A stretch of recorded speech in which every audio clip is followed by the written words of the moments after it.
mga side hustles na pwede nyong gawin as a freelancer.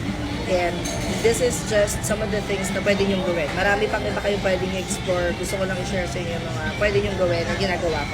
Number 1 is magtayo kayo ng e-commerce business.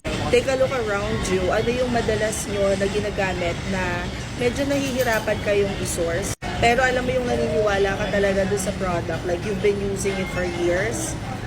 Pagkatapos, hanapin niyo kung saan yung pinakamurang source nun. Tapos, pwedeng mag-resell kayo ng products or mag-create kayo ng sarili yung product. Hanap kayo ng manufacturer. Tapos, ibenta nyo online. You can also try doing dropshipping. If you guys want to learn more about dropshipping business, i-comment nyo na lang dito. Gawa na lang ako later pag hindi na gano'n kainag. Kasi nasa labas kami ng mga baget. Number 2, if meron na kayong expertise, halimbawa, magaling kayong mag-bake or magaling kayong mag-paint, mag-offer kayo ng classes online na pwede kayong magturo kung ano yung magaling na kayo. But guys, just a heads up, when you offer classes or yung mga ganitong courses, make sure na talagang marunong na kayo. Hindi yung ginagawa nyo lang siya para magkapera. You have to be doing it because you're passionate about it. Number 3, content creation.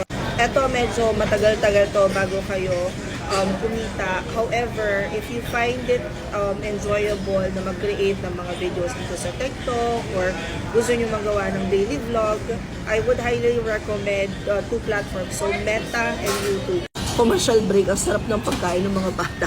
Oh my God. Andito kasi kami sa labas ng mga bata.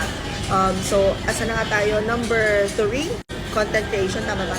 Sa content creation, guys, it takes a little more time para makita nyo yung kikitain nyo at yung mga kikitain nyo sa mga platforms, hindi siya ganun kalaki. However, if you start creating contents now, in about 3 to 5 years, magkakaroon na kayo ng passive income out of the contents that you have uploaded. Plus, mas malaki yung kikitain nyo for brand deals.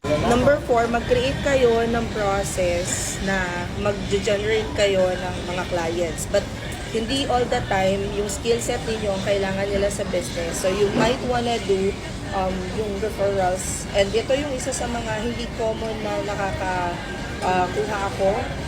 But this is one of the ways that I started my VA agency. Was when I started referring VAs to different clients. And yung kikitain doon ranges between, I would say, 100 hanggang pinakamataas ko yata nakuha sa referral was $300.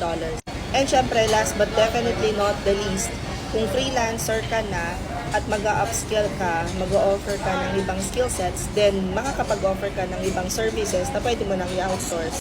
Hope this helps. Comment any questions you guys have about working from home. Follow for more work from home chismis. Wait lang. Girl, sarap. Bye.